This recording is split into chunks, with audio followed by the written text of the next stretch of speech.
Assalamualaikum. Kami dari kelompok 3, yaitu ada Naswa Kakak, Leia Wanda, dan Dinda Aulia. Joy, aku butuh bantuan deh. Tugas analisis laporan keuangan ini bikin aku bingung.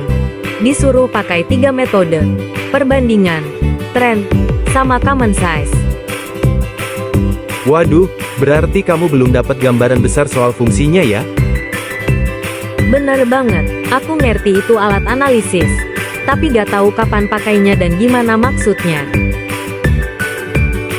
Oke, kita mulai dari paling dasar ya.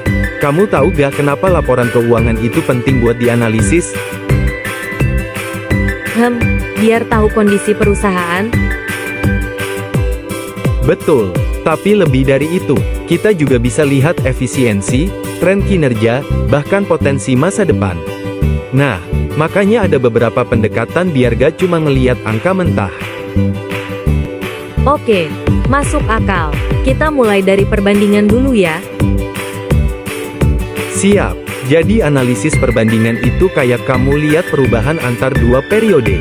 Misalnya kamu mau tahu pendapatan 2023 dibanding 2022, tinggal hitung selisihnya terus cari persentasenya. Contoh dong, biar kebayang. Misalnya pendapatan 2022 itu 1 miliar rupiah, dan di 2023 naik. Jadi 1,2 miliar rupiah. Selisihnya 200 juta rupiah. Berarti peningkatan 20%. Simple juga ya, tapi ini bisa dipakai buat semua komponen laporan? Iya dong, gak cuma pendapatan, bisa juga biaya, laba bersih, utang, apa aja. Kalau angkanya turun gimana? Ya tetap dihitung, misalnya laba turun dari 300 juta rupiah ke 240 juta rupiah, berarti turun 20%. Dan itu bisa jadi sinyal buat cari tahu kenapa laba turun, apakah karena biaya naik, penjualan turun, atau lainnya. Wah, keren juga ya. Oke, lanjut ke tren ya. Analisis tren itu lebih ke jangka panjang. Biasanya lihat data minimal 3-5 tahun. Tapi, kita pilih 1 tahun sebagai dasar, lalu semua tahun lainnya dibandingkan dengan tahun itu. Misalnya tahun dasar 2020. Yup, jadi kalau pendapatan 2020 itu 500 juta rupiah, terus 2021 jadi 600 juta rupiah, dan 2022 jadi 750 juta rupiah. Kita hitung kayak gini. 2021 itu 600 dibagi 500 hasilnya dikali 100 sama dengan 120%. 2022 itu 750 dibagi 500 hasilnya dikali 100 sama dengan 150%. Jadi dalam 2 tahun, naik 50% dari tahun dasar. Persis, ini bikin kita bisa lihat pertumbuhan. Kalau grafiknya naik terus, perusahaan sehat. Tapi kalau turun-turun, bisa jadi alarm buat stakeholder.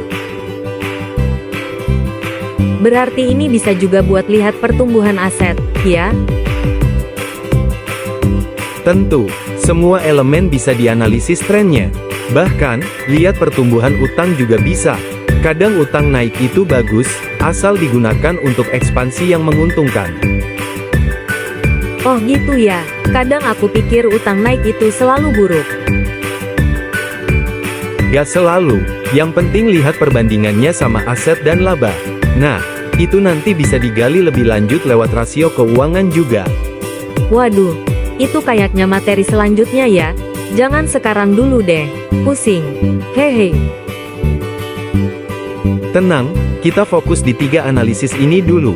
Sekarang kita bahas common size. Oke, yang ini aku rada-rada ngerti, tapi masih bingung. Gampang kok, common size itu kita ubah angka-angka laporan keuangan jadi persentase dari total. Misalnya di laporan laba rugi, semua komponen dibagi dengan total penjualan. Contoh lagi dong.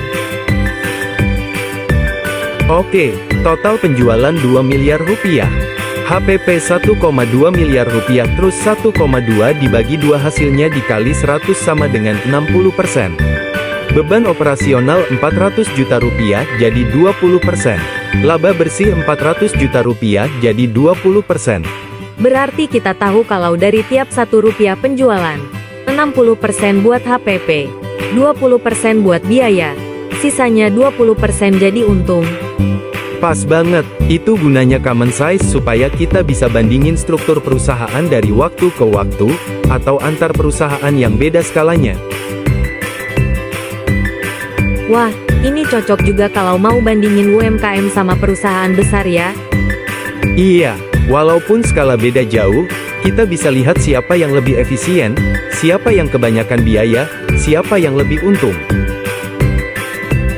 Kalau common size untuk neraca bisa juga gak? Bisa. Di laporan posisi keuangan, biasanya total aset dijadiin dasar.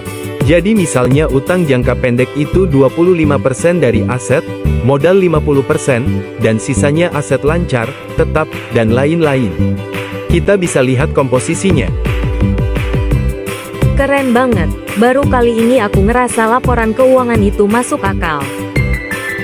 Haha, memang kalau dibaca angka mentahnya doang bikin pusing. Tapi kalau pakai pendekatan ini, kita bisa dapat insight yang berguna banget. Makasih ya Joy, sumpah ini obrolan ngebantu banget buat tugas aku. Sama-sama, semangat. Makin ngerti laporan keuangan, makin gampang ambil keputusan.